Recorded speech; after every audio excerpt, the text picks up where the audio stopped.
Seems when we last left off, we were in the second temple here, the Wind Temple. And we just had to find this final enemy here, the Toad Avis. We ran into it in the last episode, but I wasn't able to defeat it because the chicken knife, its secondary ability occurred, and it made me run away, so this guy has a lot of hit points, and I stupidly cast the Soldier Summon on him, and he absorbs wind, so, but luckily I did it at the first time, and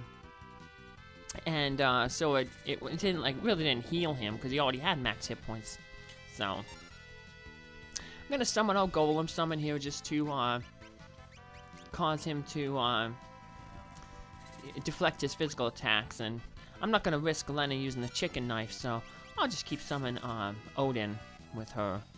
So apparently this guy though must be immune to instant death, because Odin is gonna keep throwing the Gungnir spear at him rather than using the instant death attack. So as you can see, it can also petrify us, basically instant death, but we can cure that petrification with the gold needle, so bonk. And otherwise, this is just a simple battle of attrition, so sadly, it gives 7 job points, which is a lot of job points, but it doesn't give any experience, so yeah. Yeah, in this game, they didn't really make levels important. They made more like your job abilities more important, so in fact, in the final part in the game, the final part of the final dungeon, the enemies, even though they're like the toughest in the game, basically give no experience. They give no experience, but they give a lot of AP, so it's a quick way to master your jobs, but if you want to get experience while you're mastering jobs, there's better places to fight, so bonk. Quill missing there. So this is our last little enemy that we have to fight, and then we're very close to the end of the dungeon. And basically we have one more room after that save room that we were in earlier. And the boss, well, the boss is really annoying, so it's funny, the boss has less hit points than this enemy here, but the boss has an annoying gimmick that makes it a worse fight than that little bird fight there, so alright, we'll just heal our hit points and our MP up. That's why I didn't worry about casting Odin so many times with Lenna there, because I knew I'd be refilling up her magic points, so it was all good.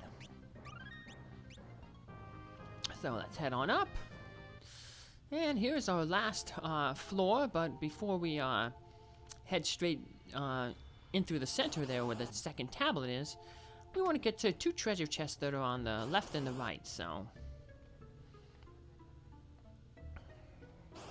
and 1 more to go. Let's grab it. What do we got?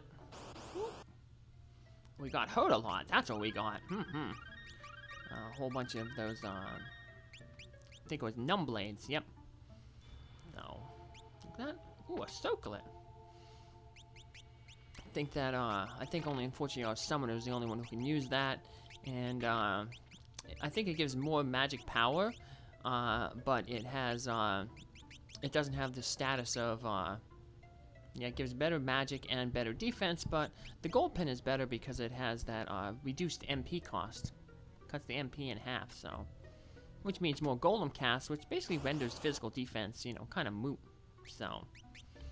Right up here, we're going to have the second tablet, so you want to make sure we heal ourselves up, because we have an annoying boss coming up here. So, the Stalker. Uh-oh. And he's calling RASAR a little girl. Hey, RASAR's not a girl. Although he is in a girl-heavy party. A princess-heavy party. So as you can see, there's 4 of these Stalker guys, but only 1 of them is real. Now, you could use multi-targeting attacks, which I do for the first, but only to show off what happens. So we kick them all, we deal damage, but they basically counterattack with these multi-targeting hits. So, yeah, getting 3 of those multi-targeting attacks, yeah, not going to do very good, so. Now, if we had characters that all had, could wear the ice shields, it wouldn't be a problem, because then, as you can see, RASAR has an ice shield, so he just, you know, absorb that frost. But yeah, even summons don't work. We call the summon, it'll damage everybody. And it did some good damage there to the real one. But all the fake ones will end up just casting the frost and basically ruining us, so. You're gonna have to fight it the hard way if you want to play it safer. It's gonna take a little while, but it'll be a little bit safer. So, I'm gonna speed up the battle here, because it took like 12 minutes to do, so I'm doing it like 3 times speed here. Basically what you're gonna have to do is you're gonna have to just guess which one is the real one and which one isn't. Now, when you attack one that's fake, you'll notice that there's no damage will pop up. And the new one, they won't shift until you hit the real one. So, yeah, we're just hitting the fake one. So after a while, you deduce that which one's the real one. So we found out the one in the lower left there is the real one. So, well, I mean, well, I guess it was fast forwarding too far, but yeah, so yeah, you just have to hit one and hope you hit the right one. If you don't hit the right one, make mention of which one you did hit, and then hit another one. So every time you hit the real one, it'll shift which one is the real one. So you basically have a 25% chance of hitting the right one. And I have a terrible, I'm doing terrible at finding the real one. And the bad thing is, like, whenever I find the real one, I end up usually hitting with Faris, who's doing the weakest amount of damage. So, yeah, I mainly just was attacking with Faris in the hopes that, you know, she would find a fake one, and then that way I can, like, use, like, the jump with RASAR to deal a lot of damage, or hopefully get a sword dance with Lenna on the real one. But when I want the sword dance, she's not getting the sword dance. She keeps doing this tempting tango, and because it's the boss is immune to the tempting tango. So, yeah, very unlucky fight for here. But even though it's an unlucky fight, it's not a bad fight because I'm not doing the multi-targeting. So it's just one of these things that's going to take a long time to do, especially with my terrible, terrible luck. Like I said, I can never seem to get the right ones. So. RASAR wasting a jump right there. And then whenever Lenna uses like that jitterbug, she always seems to find the right one, but that one does like so little damage. So it's only doing like 100 damage, when if she would do the sword dance, and she'd do like half his hit points. But I'm not getting any sword dances, and yeah, overall just a very bad fight. But I survive it, and that's all that really matters. I win. That's what counts. So yeah. So a lot of these enemies, these bosses, are not necessarily hard, but more annoying because they have like a dumb gimmick to them. So Lenna finally hit the right one, and she didn't get the sword dance. So cool, doing some nice damage. Now RASAR, of course, missed. There, she had the sword dance finally, and she hit the wrong one. Yep. And every time she hit the right one, it was like a stupid jitterbug dance or something. Boo. So, good job, RASAR. And then when you finally take it out, then the other ones will just have like one final attack, and then they'll disappear. And that is an annoying boss stalker. Woohoo!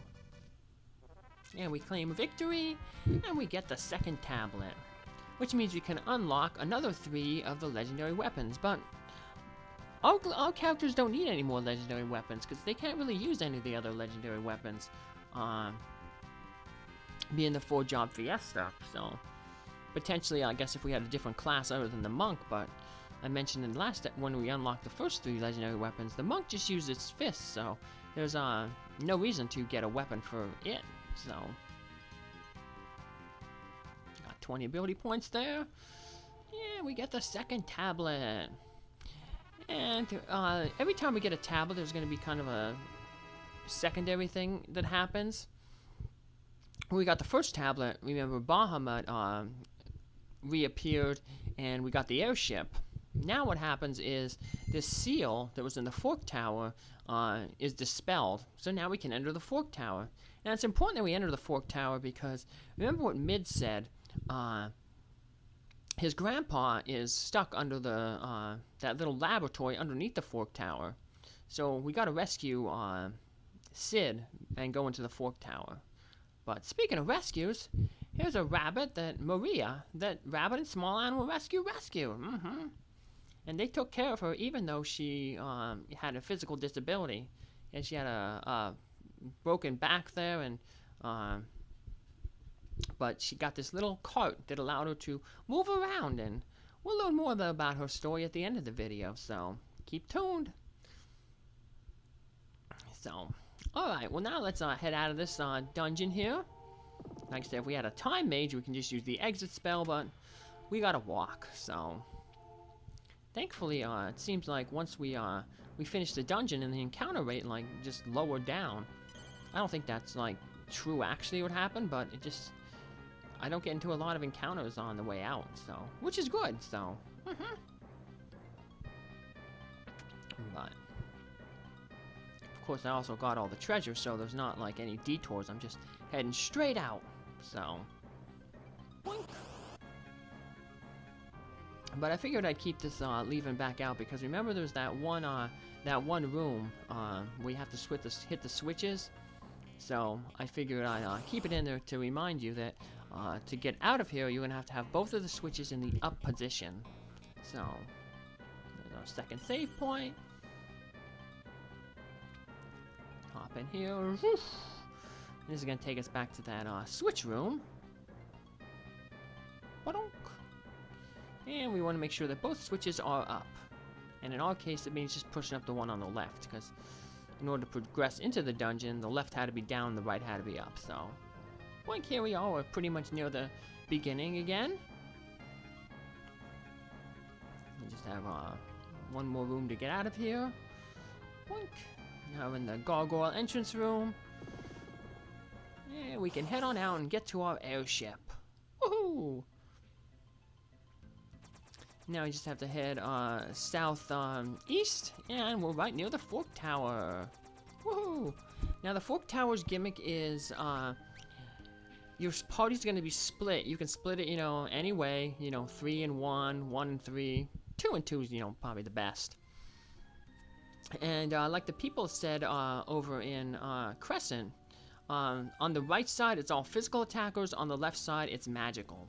So we have to take both spells at the same time. So I redid my party, and RASAR, he's still the he's a monk now, and the two sisters, Lenna and Faris, they're gonna go up the left side.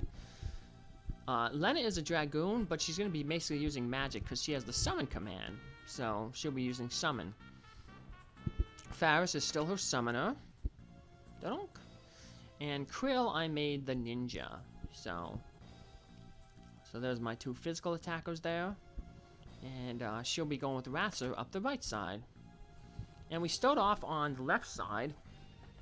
And what happens is, on the left side, if you try to use a fight command, or a variation of a physical attack command, the enemies use like this spell encircle, which basically removes you from the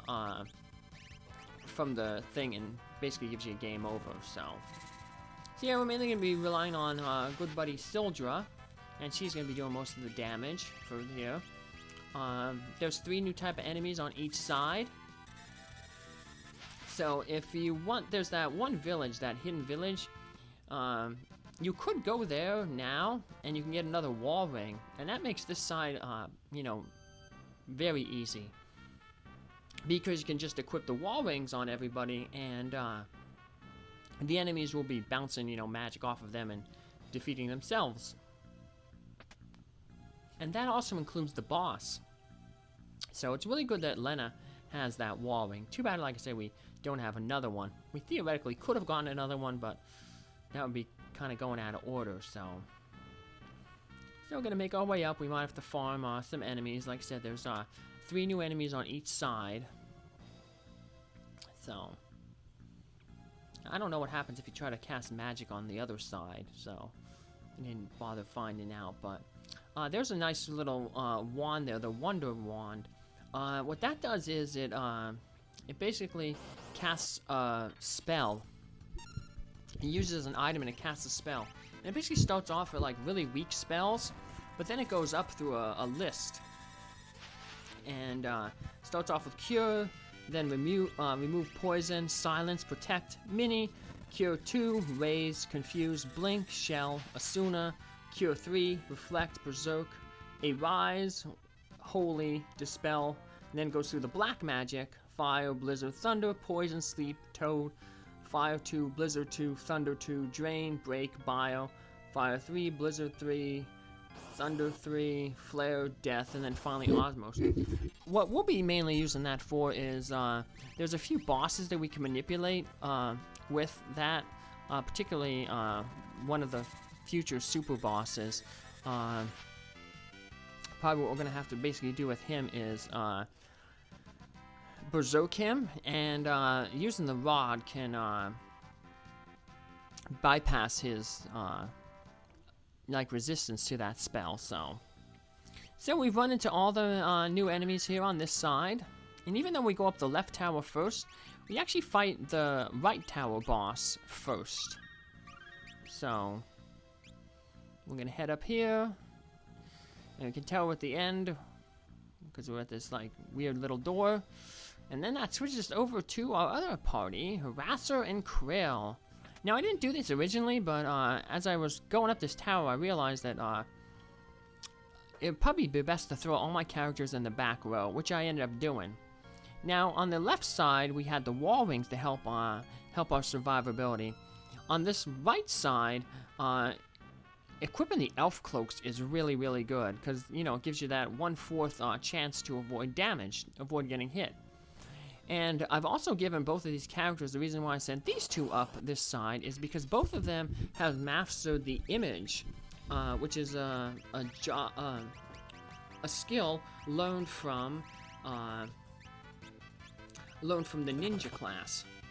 And what the image does is, yeah, see, these guys hit really, really hard. What the image does is it guarantees you that physical attacks, 2 physical attacks will miss. So what I end up doing is, after seeing how hard these guys hit, I totally forgot how hard these guys were. I throw both of the characters in the back row so they take half damage. And then I start each battle off by casting Image. So basically, I'm getting, they'll have to hit me 3 times before I take any damage. Now, and the Elf Cloak also helps with that, you know, because I have a chance to avoid damage, so it just really boosts the survivability, so. And that also applies to, you know, when fighting the final boss. We will end up, you know, we'll see him in a little bit, so. The Defender. So, it's a good knight sword.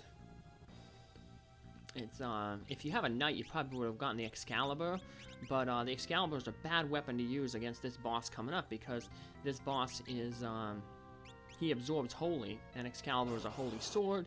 It would just heal him up, so they kind of give you, that Defender there to, give you an option in case you maybe sold all your other knight swords. So I'm going to farm the final 2 enemies here. I'm going to go down a little bit, because the one seems to be more common lower in the tower, so I'm going to wander around here, and probably end up having to off-screen finding this enemy. So, because remember, when you want to find the enemy, you never do. So, but here he is, the Berserker. So, as you see, we start off with Image. Now that guarantees that the first 2 physical attacks this guy does will miss. So we have these 2 little images behind us, and then when he misses with an attack, one of those images will disappear. So an image won't disappear if the elf cloak works though. So if you see see RASAR used the elf cloak there, so his second image didn't disappear. So definitely increases survivability, the image and the elf cloak. So that's why I have both of my characters with it. So woohoo! So I wonder how I'm gonna go through these towers when like I have a different party, you know, that doesn't have image and stuff like that. That's the joy of the Fiesta. You gotta find new strategies to come with and beat these things. So beat these dungeons. So one more enemy to find here, and then we'll be able to take on the boss. Wandering around. And here he is, the Iron Muscle. So, same thing as always. Start with the image, and then just pound away at him. So, we got that Rising Sun earlier in the last the Wind Temple there. That's actually a pretty decent weapon to throw on your ninja. If you have a ninja, it's a back row weapon, and since Krile is going to be in the back row here, it'll guarantee that at least one of her weapons isn't taking a penalty from the back row. And then the other weapon, the chicken knife, is just so strong that it's still going to deal a lot of damage, even from the with its attack power halved. So now we head up, and we're ready to go into this room here, and that's where the boss is. Now this boss will take off the dancing dagger, and we'll throw on that Rising Sun. It's a back row weapon. There we go. Too bad we can't have more people using knives. So, alright, let's head on in. And we talk with this little glowing orb, and we basically say, hey, we have to get them both at the same time. Maybe we have more of that whisper read so we can still talk with one another. Maybe we yell over, hey, we gotta take them at the same time. But of course we can't fight both bosses at once, so we're gonna do a real quick boss battle here against the Minotaur. And he's like a palette swap of that Sekhmet guy in the Pyramid of Moor. And remember when we fought him, he said like, you may have beaten me, but my brother in the tower, and then he went, bleh. Yeah, him. This is his brother that he was referring to. So, like I said, this guy is not too hard. Basically, all you have to do is keep your images up, and then wail away on him. So, whenever you lose your image, just throw it back up. So RASAR's gonna have to throw his image up real quick here. That elf cape is saving him. He doesn't have the image to absorb the attacks, but, you know, the elf cape saved him. So now both of our characters, you know, can sustain, you know, 2 hits before they actually get hit. And we just have to keep this up, and just a little slow battle of attrition. Yeah, both of these bosses, the right and the left side here, you know, they're not hard. They're just, if you know the gimmick, it's just, like I said, a slow battle whittling down their hit points. So this is where that, like I said, that Rising Sun that Krile does, still dealing good damage because it's the back row item. She lost her images now, so I'm gonna have to throw one up. And luckily, because they're in the back row, even though we're only doing half damage, he's also only doing half damage to us. So it allows us basically, instead of dying in 2 hits, you know, maybe 3 or 4. So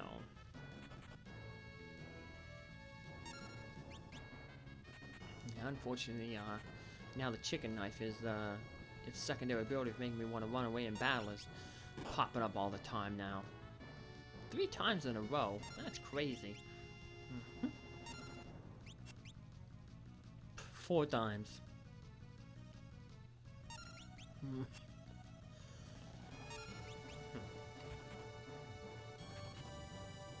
on, let's see. No more trying to run away, Krile. Well, it's not her, it's the chicken knife making her want to run away. Yeah, that's what we want to see. Yeah, when she hits with the chicken knife, it's dealing almost like, you know, 1/8 of his things. So unfortunately, he has no magic. When you defeat him, he tries to cast Holy, which is the ultimate white magic spell. But he doesn't have the MP, because we're in a tower that doesn't allow you to have MP, so. And now you see this thing, it's glowing red.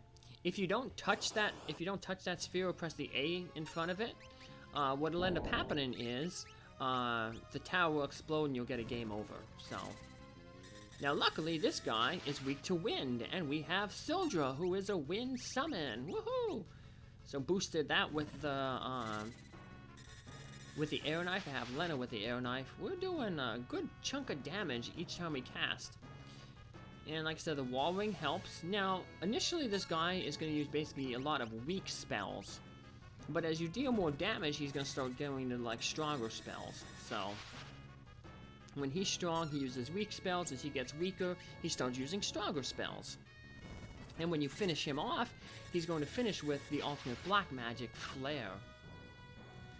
So, what you're going to want to do is you're going to want to have the wall on both of your characters. So what I'm gonna do is before nope, well, he knocked Faris out there. Gotta bring her back. Before you know, I finish him off, I'm kinda keeping track of his hit points. What I'll end up doing is I'll have Lenna or Faris, whoever whose tone is available, cast the Carbuncle summon. And that will give the wall status to whatever character doesn't have the wall. So now we cast Carbuncle, Ruby Light. You don't want to start the battle with this summon, because if you do, it could run out in by the time, you know, you finish him off. Wall doesn't last forever if it's cast on you, so. So yep, see, he tries to, and Flare would knock out whoever it hits. So you're basically gonna have to rely on that reflecting, so to survive his, you know, his like death blow, I guess you could call it, or his death magic. And with that, we get the ultimate black magic Flare. 2 spells we'll never be able to use because we don't have a black wizard or a white wizard in our party. But it's okay, because as Lenna just said there, the tower is disappearing, and that's going to allow us to head into that underground laboratory where Sid is trapped. And we definitely need Sid's help, because the final 2 tablets are going to need a submarine to get to.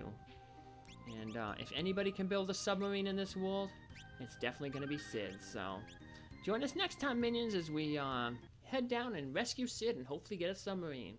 But in the meantime, let's finish learning about Maria here.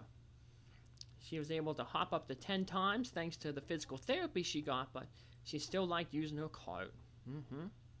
Almost as much as food. Yep, she lived the rest of her life, you know, in a loving family, you know, love surrounded, given good food and everything, so life of contentment. That's what Rabbit and Small Animal Rescue does. It just helps rescue neglected and injured animals. If you would like to help them do that, I have a link in the video description where you can make a PayPal donation. Have a good day.